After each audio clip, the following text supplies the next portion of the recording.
I was a brand new nurse. I think it was my second shift. All right, who's doing it? I thought they were playing a joke on me. I could hear scratching in the walls, like something with claws. No, please, leave me alone, no. I was really scared. Stop it, just stop! Stop! And I felt my heart rate jump.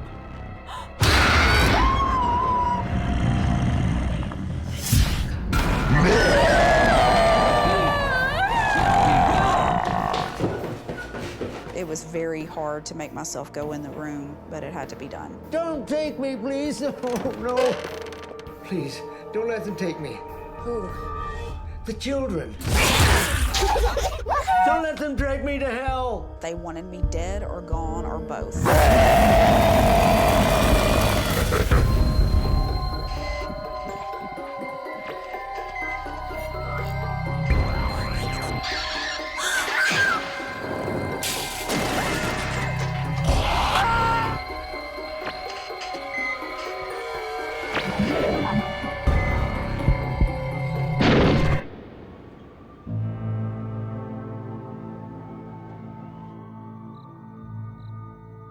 It's the 1980s.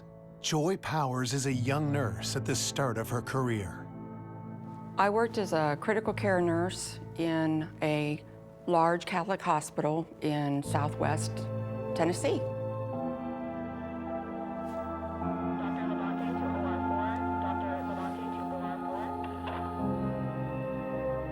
It was in the 1980s.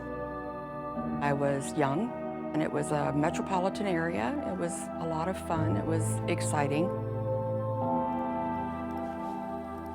This was my first job in a critical care unit. I had a lot to learn. Good evening, y'all. Hi, Joy. Oh, honey, no chewing gum on the floor. Sorry. And I'll go wash my hands now. The Catholic facility was strict, but in a nice way. And they had rules and they had guidelines that we would all follow.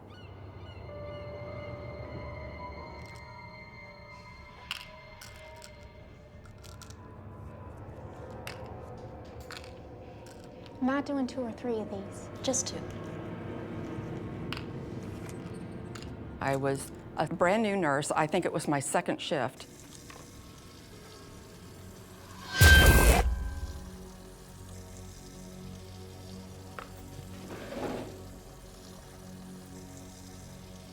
I hear the water turn on in the hopper. The hopper is something where we used to wash our things that we use to care for patients.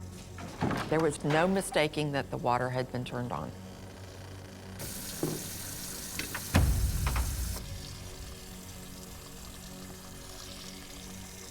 The water doesn't just trickle, it was just flooding open. For you to turn on the water, it takes some pretty good force. For it to just go on was very unusual. So I come back down and it happened again. And I heard the hopper go on and I went to go turn it off.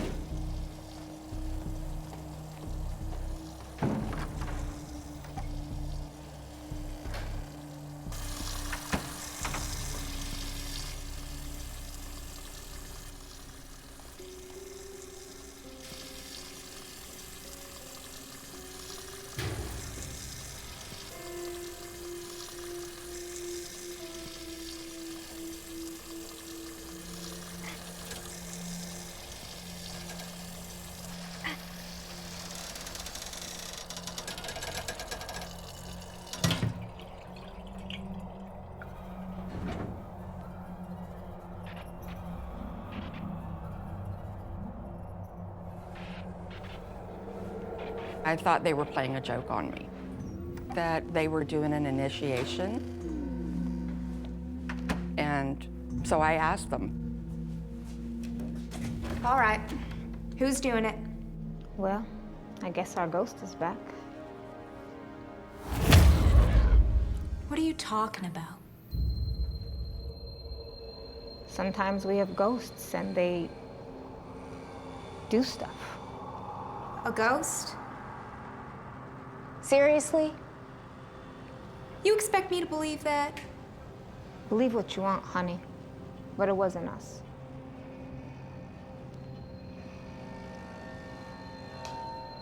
If it's okay, I'm gonna take my break now.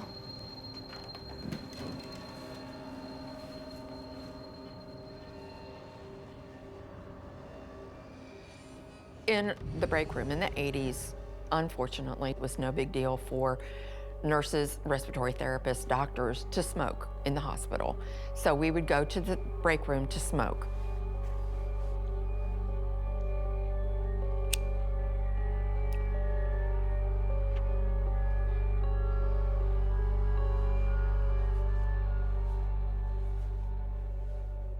I was really scared.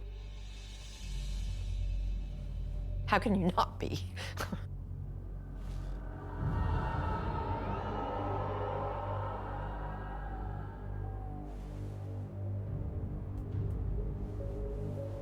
I had just finished smoking on my cigarette.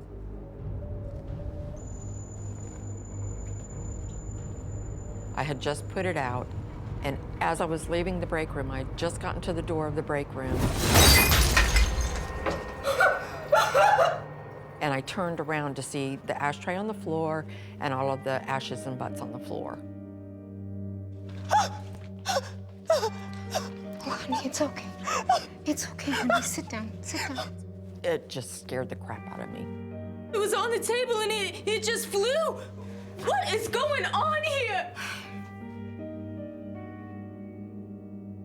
It's not gonna hurt you. I am a young nurse, brand new, have no idea what this thing is, and I'm feeling like I'm being made fun of until this point. And that's when they literally sat me down and said, really, it's not gonna hurt you. But I wasn't convinced of that. Joy eases back into work. She needs to start her rounds, but the halls aren't as inviting as they first seemed.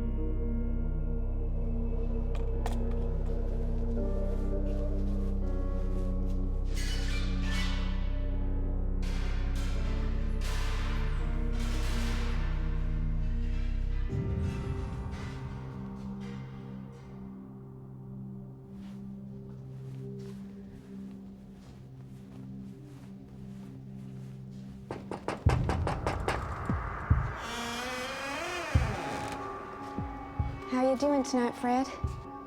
Healthy as a hog. We had, in the old unit, we had these wooden doors, and the wooden doors had glass panes. So on the patient's side, for privacy, we had blinds. Do you want the blinds closed for the night? You always know what I like, Joy.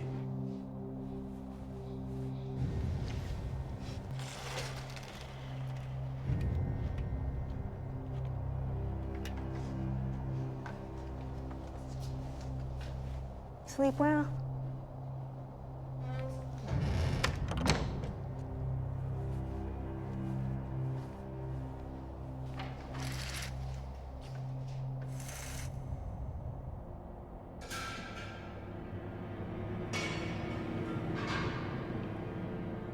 And I felt my heart rate jump.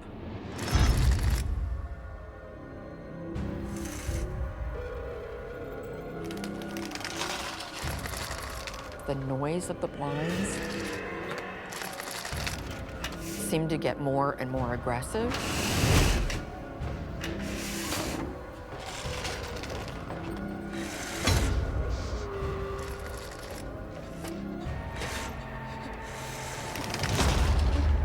I would almost equate it to somebody doing this, up, down, fast. And then it was really scary. It was like, stop. How do you make this thing stop? Stop! Would you stop? Stop! I was losing it at that point.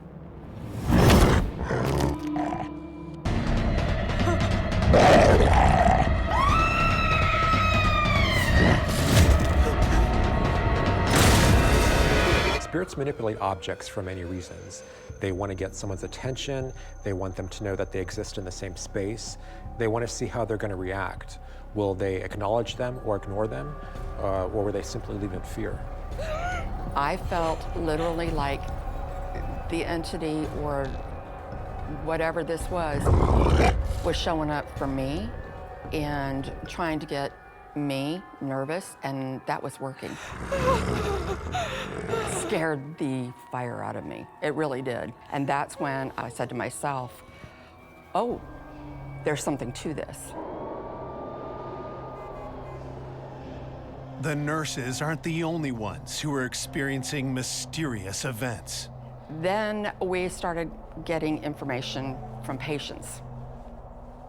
There was this one patient, he was precious.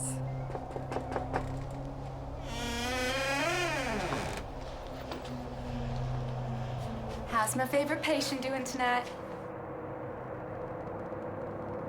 Hey, are you all right? I saw something. He was telling me about the lady in white and that his wife had come to him with her and he wanted to go with her. What are you talking about, Fred? The description was that of what sounded like a nun in the habit that had the habit on, but it was all white. She came to help me. I'm not ready to go. I'm glad to hear that. But I want to. I want to. I want to. And I said, thank you for letting us know, and we'll do everything we can to save your life if that's what you want.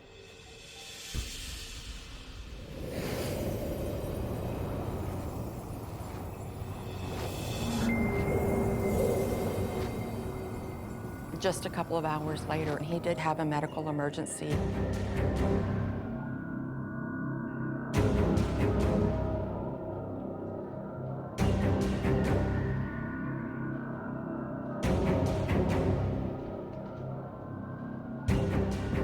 And he did go, and he did die. Seeing the lady in white and seeing his wife.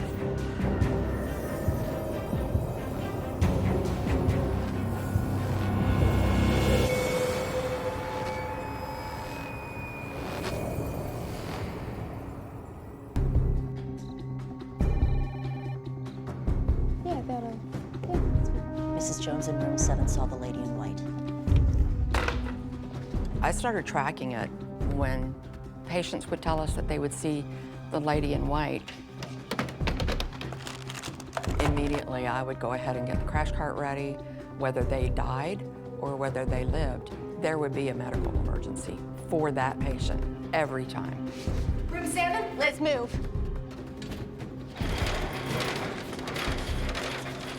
It was almost like she was there to help them or there to let them know it's going to be okay.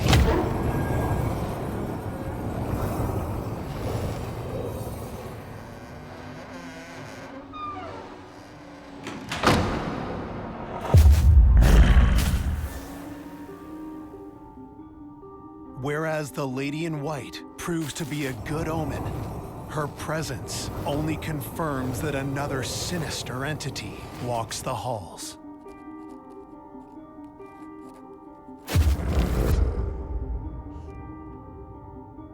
Nursing is hard enough.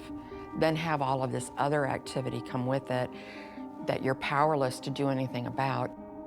I guess because I was young and because I was new, I took it very personally because it seemed to happen quite frequently when I was there. That's when I had the opportunity to tell everybody, I think this thing is trying to get my attention.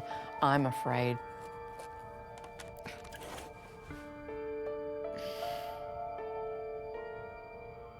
It's not following you, Joy. It's after me. What do you mean? My colleague shared for the first time, no, it's me. She said, I have seen him before. It followed me home once. One night when I was driving, it popped up in my back seat and I saw it in the rear view.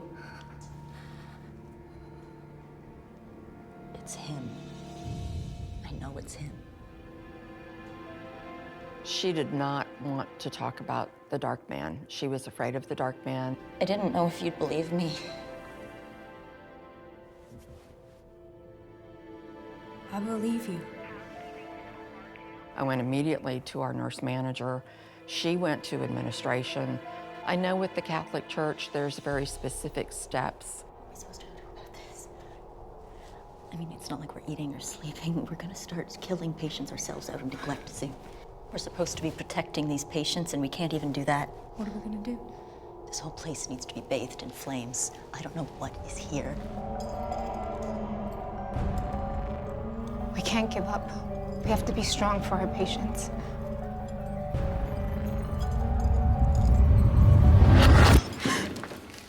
Hello, my children. The priest showed up on one of our shifts and just came in, told us, I hear y'all have been having a little bit of problem here. Father, thank you for coming. I'll defeat this evil. God will defeat this evil. Because they called in the priest, it really did make it for me that it was a real threat.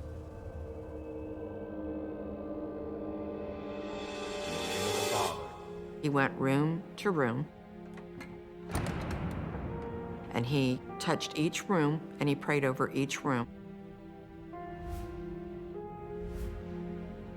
It was when they called in the priest that I knew they were taking it serious. Thankfully, I had taken it serious, and I felt very supported and very comforted.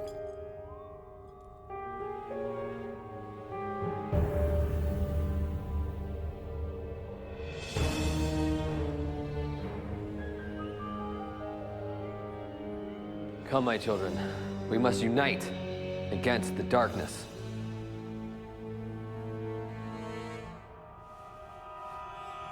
And then he touched each one of us. He prayed over us. Our Father, who art in heaven, thy kingdom come, thy will be done on earth as it is in heaven. Give us this day our daily bread. Forgive us our trespasses, as we forgive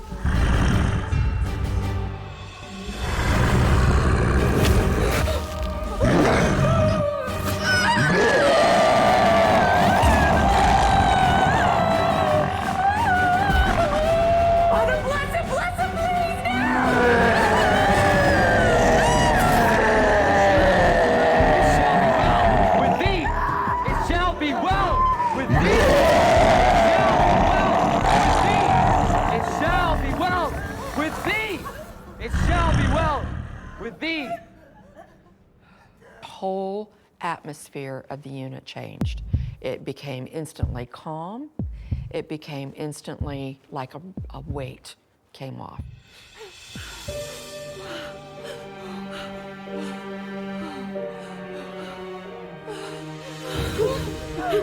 We could breathe again. I could breathe again. It was better after the Father blessed the unit. It felt like, almost like a breeze had blown through the unit. It was that different. Amen.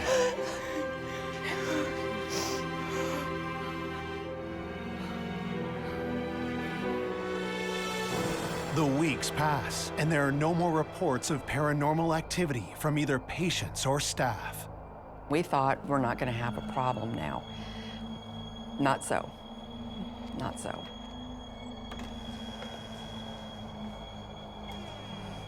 Your transfer's happening today. I'm gonna go check now if it's ready for you. We had a lady that had open heart surgery. She was doing fabulous. She was about to be discharged from the unit to the step-down unit.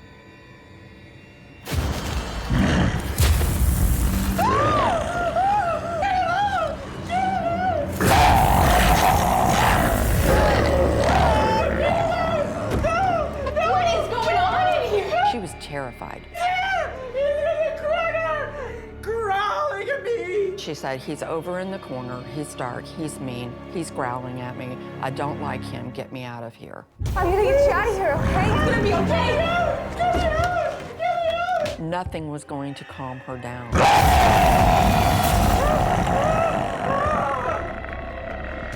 And I heard her scream out.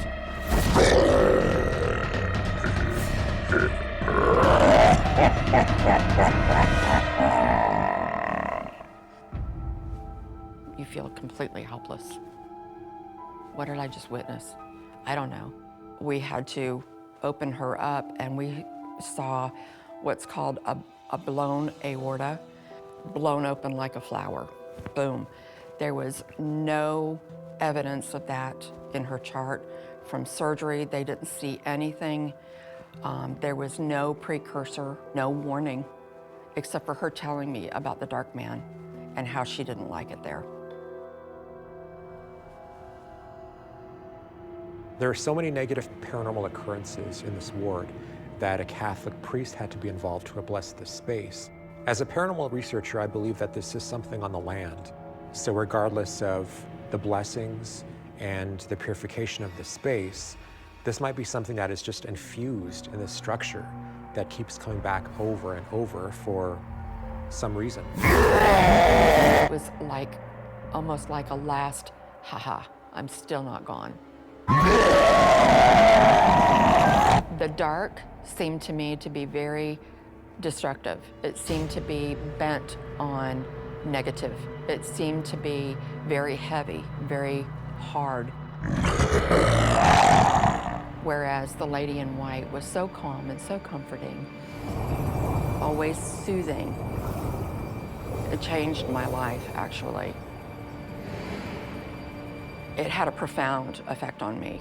I became really interested in the spiritual component of our life. I fortunately had to leave the unit to move. But to my knowledge, it continued even after I left.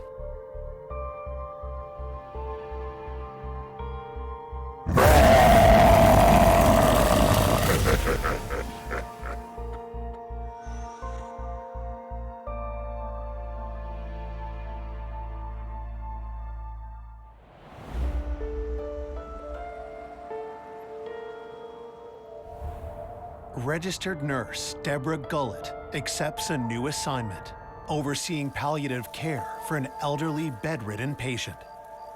I was working as a home care nurse in Northwest Louisiana. In this particular case, I was going to a patient's home who was actively dying of cancer. Deborah, I'm so glad you're here. How's your dad feeling today?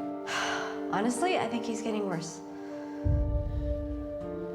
The first few staff members that come before the nurse comes out had a very bad, uneasy feeling about it. My nurse's aide and I went out the first time, and the nurse's aide would not stay. Are you on your own today? Yes.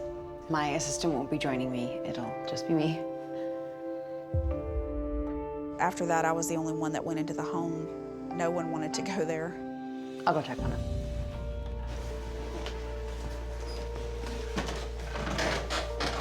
The front part of the home was okay, but as you walked back toward his bedroom, it became darker. We would turn lights on to, light our way down the hallway to get to the bedroom, and it still was this pervasive darkness.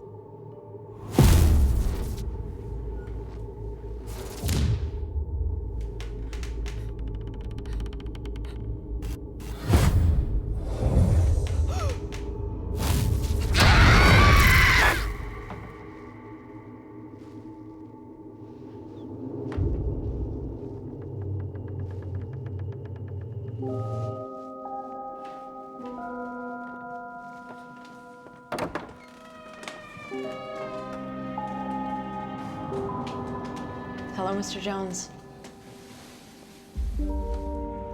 How are you feeling today? This gentleman was very withdrawn. He was very emaciated when I met him and just very debilitated, could barely move.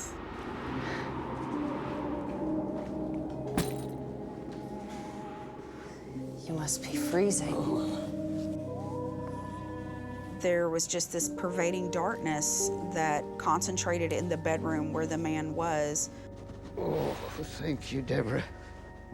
Oh, that's much better. I can hardly see a thing in here.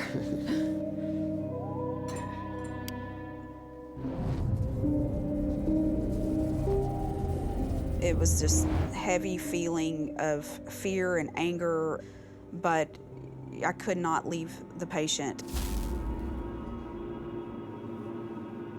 Let's take a look at you. I would take his vital signs, check his blood pressure, look for signs of advancement of the disease or his dying process.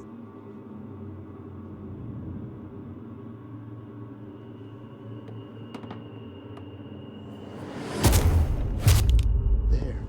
You see?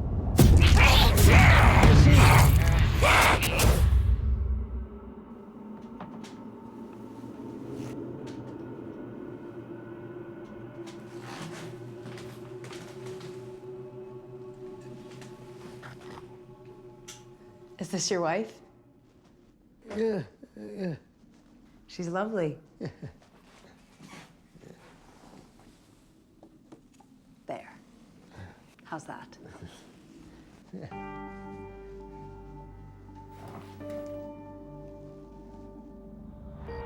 Over the following days, Deborah gets to know her patient. He's frail, his legs are paralyzed, but his mind is still sharp. I got to know him over the course of the first few days. During the war, he had flown a plane for the military.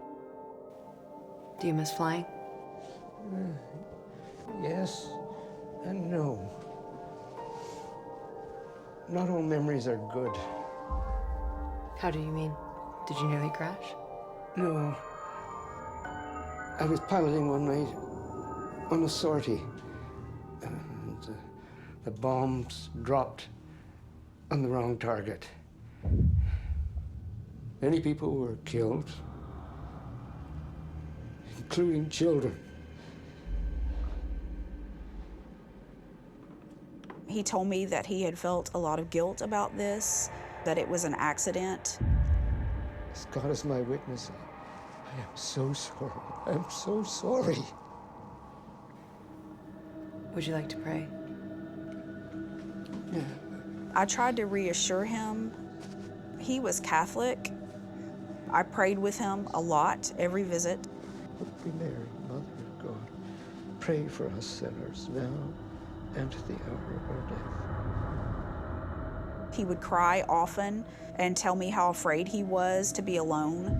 That frightened him most of all. Blessed art thou amongst women, and blessed is the fruit of thy womb, Jesus. As Deborah continues to care for her patient, she starts to see why her colleagues didn't want this posting.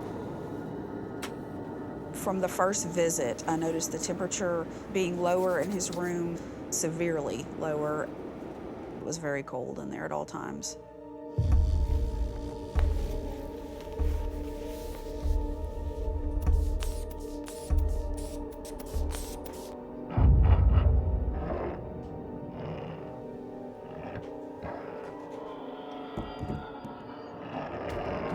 I could hear scratching in the walls,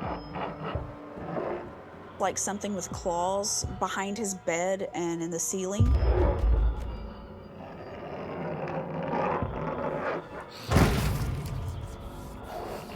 I heard sounds in the closet.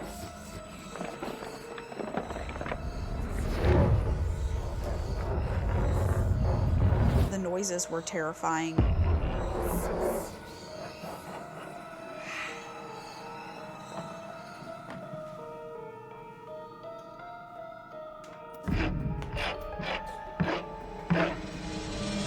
Despite the unsettling events, Deborah has a patient to care for.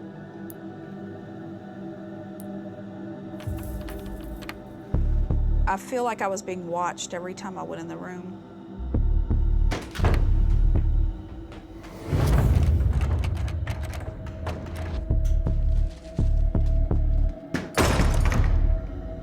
In the closet, you could hear knocking sounds.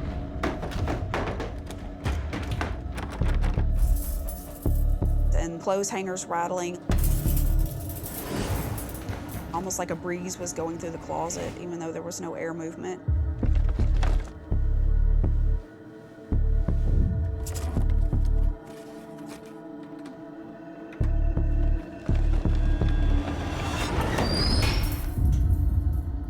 What is it? I tried to ignore all the sounds and happenings so that I wouldn't make him afraid. What's wrong? Nothing. Everything's fine.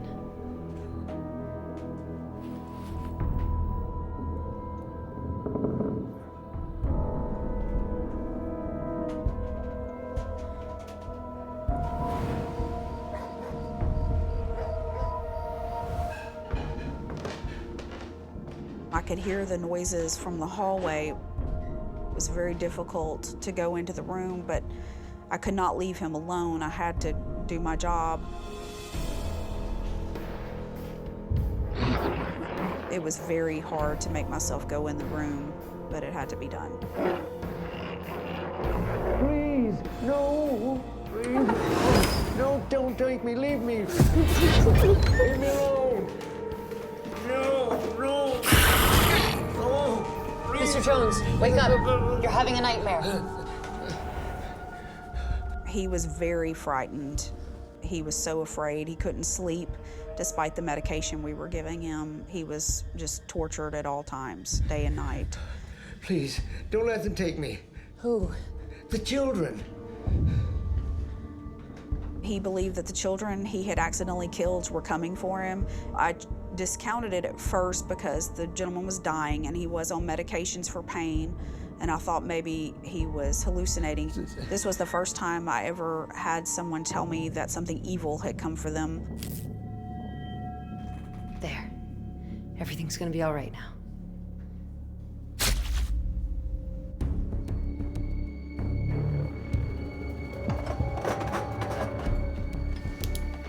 I'll be right back. I just need to get another bulb.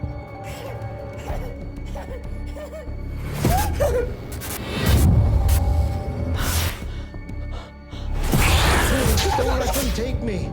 Don't let them drag me to hell. The first time I saw them, I thought my mind was playing tricks on me from anxiety from going in the room.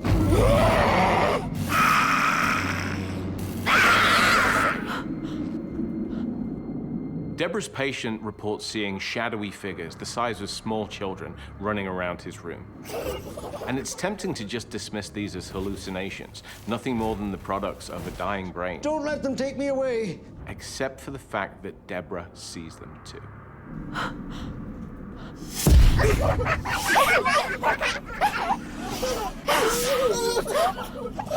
They moved very fast in the room.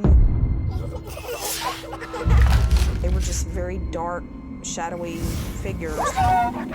I got this pervading sense that they wanted me dead or gone or both. Please, don't let them take me away.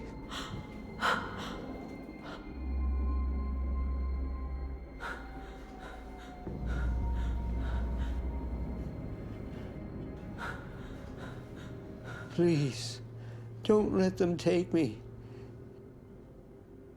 It's okay. I'm not gonna leave you. It's tempting to jump to the conclusion that all ghosts, shadow figures, are the spirits of the dead. And in some cases, that's entirely possible. But there's another intriguing possibility. Perhaps they are a psychic manifestation of the old veteran's guilt. The remorse that has been eating away at him for decades since his return from the war, somehow given form, manifesting in his room, and tormenting him in the way that only our own thoughts can torment us.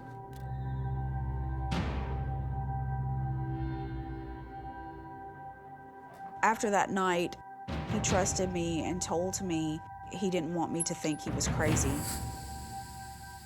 And he was very afraid that I would discount his story and think he was nuts.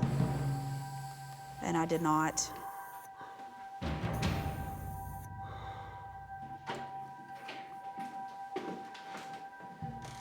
I tried to be very matter-of-fact about it and very rational. I would pray a prayer of protection over myself and him and the family before I arrived at the home. He told me that he saw them all day and all night, that they would come and go. I'm sorry. And they watched him. I'm so sorry. No, no, please, please, no. No. No, no. Leave me alone. No. Go away. No, please. Somebody help.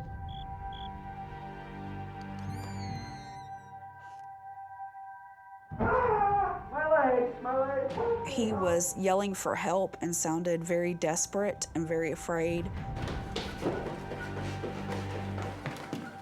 Please, no, stop. Oh, stop. Help. Somebody, please help me. Help me. It's okay. It's Deborah. I'm here. I'm here now. I'm here. You're okay. He was shaking.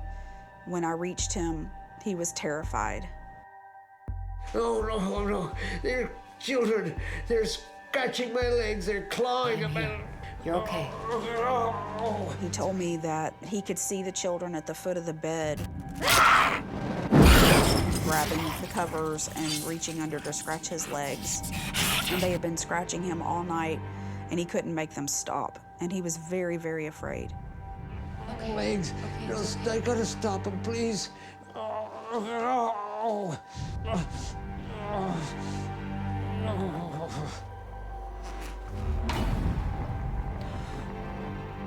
There was blood on the sheets. I found scratches all over his lower legs.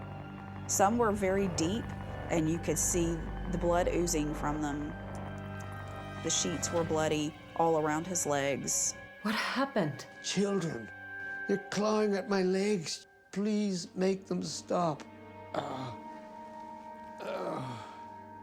I tried to comfort him. I tried to make sure that he was physically safe. I don't believe that he could have done it himself. He was very immobile. He couldn't even reach down to scratch his leg. I kept going through my mind thinking of any physical cause that this could be happening, something environmental or something in his body with the disease process. I couldn't come up with an explanation for it at all.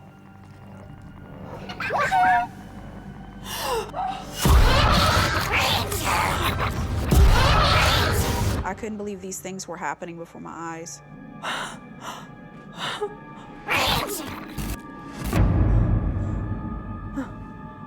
I was just kind of in a state of shock.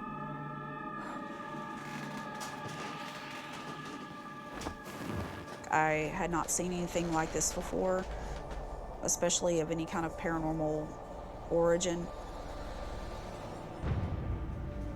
As a skeptic, it would be easy to debunk any one aspect of this case alone. The scratches, perhaps, the noises, the temperature, the light, the shadow figures. But when you put them all together, we have this confluence of evidence, and it's impossible to avoid coming to a paranormal conclusion.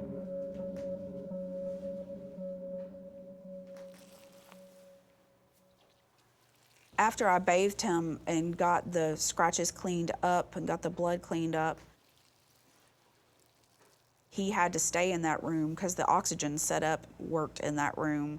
There was no way we could move him. I thought about that even, but I don't think it would have done any good. I think they would have followed him.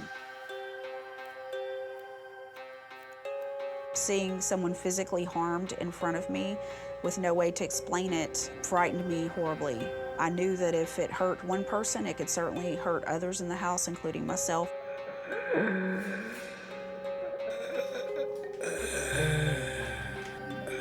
It seemed to be getting worse as he got sicker.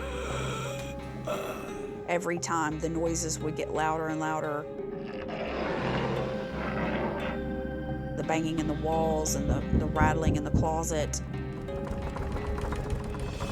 I was very afraid that I would be attacked next.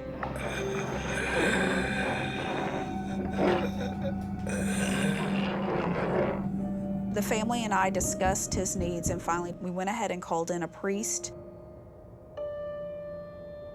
Thank you for coming, Father. I explained to a priest that I knew in town what was going on and that I needed some special help. and he came to give absolution. Where's your father? He's upstairs. I can show you up.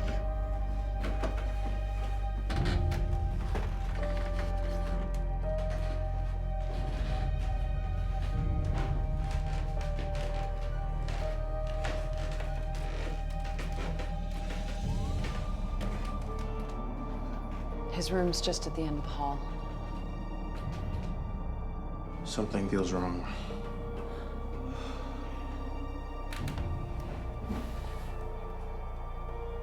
I have to go in alone.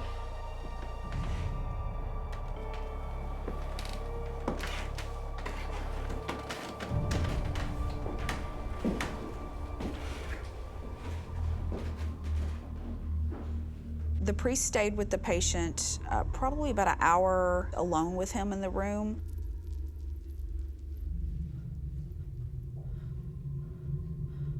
I didn't hear any noises inside the room from in the hallway where I was.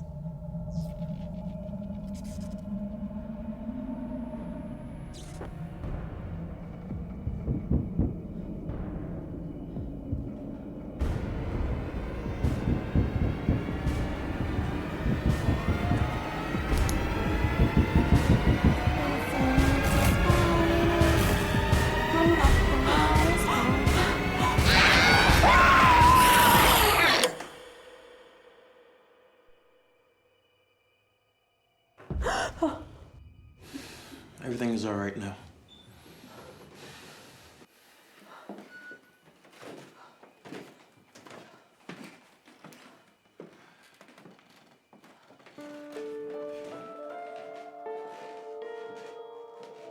By that evening, things seemed to be a little more normal. I wasn't as afraid anymore. It was a huge relief. After the priest left, the lights were different. It was brighter in the room.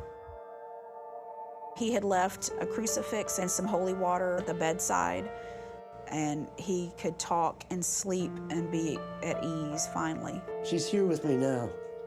My wife. Isn't she beautiful? She's lovely. After the entities of the children were gone, he told me that he could see his deceased wife sitting in the chair in the corner where the children had been. She was sitting in the chair, he said, and smiling at him. I could not see her, but he did. And he told me that she was coming for him.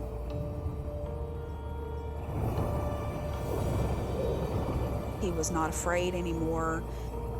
He was ready to go at that point, and he wanted to go with her. He died the next day. He had finally gone on to see his wife without all that guilt hanging over him. I've had many unexplainable incidents working as a nurse and dealing with death so much. This was not my first experience with anything that I believe to be paranormal, but it was definitely one of the most terrifying ones.